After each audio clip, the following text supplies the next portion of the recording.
Sa iba pang ulat, Pope Francis idiniin na ang liwanag ng pagsilang ni Kristo ang mas nanaig sa kasaysayan ng karahasan, digmaan, galit at paninikid. Ang Christmas message ni Pope Francis sa espesyal na ulat ni Edwin Eusebio.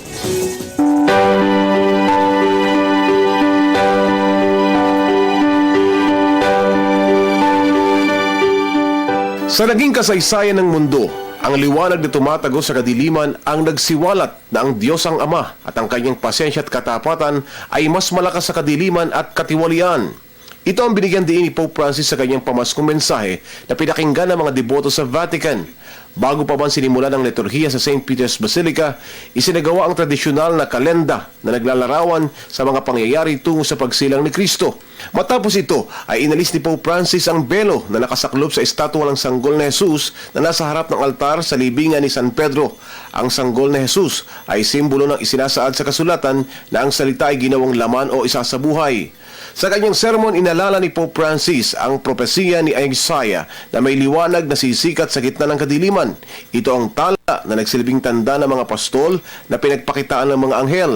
Ibinalita sa mga ito ang pagsilang ng sanggol na ibinalot lamang sa pinilas na tela at nakahiga sa sabsaban. Tanda ito ayon kay Pope Francis na ang kababaang loob ng Diyos ay lubusan.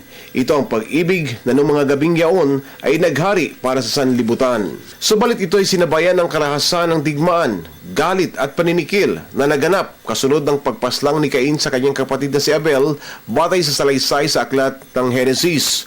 Ang pagsilang ni Kristo ay kay Pope Francis ay nagbigay daan kung paano ipinamalas ng Diyos ang kanyang pag-ibig sa pagpapakatao at pagtanggap sa paghihirap na nagsukli pa ng pagmamahal. Sa liwanag na dulot ng Diyos na nawagan ng Santo Papa para sa mga mananampalataya, ito ay para sa pagtanggap sa grasya kahit pa sa panahon ng pinakamahihirap na pagsubok sa buhay, ang pagkapit sa Diyos sa bawat pangangailangan at pag-aalinlangan. Ayon kay Pope Francis, batay sa pagbasa sa aklat ni Isaiah, ang mga taong lumalakad sa kadiliman ay nakakakita ng liwanag. Hindi anya nakikita ang liwanag na ito ng mga taong palalo. Hinimok din ng Santo Papa ang mga Katoliko na manalangin din sa mahal na ina at hilingin na laging bantayan ang lahat ng kanyang anak na si Jesus. Matapos ang misa, mismong si Pope Francis ang bumitbit sa imahe ng sanggol na Jesus at inilagay ito sa nativity scene sa loob ng simbahan ng Vatican. Para sa Telebisyon ng Bayan, Edwin Eusebio.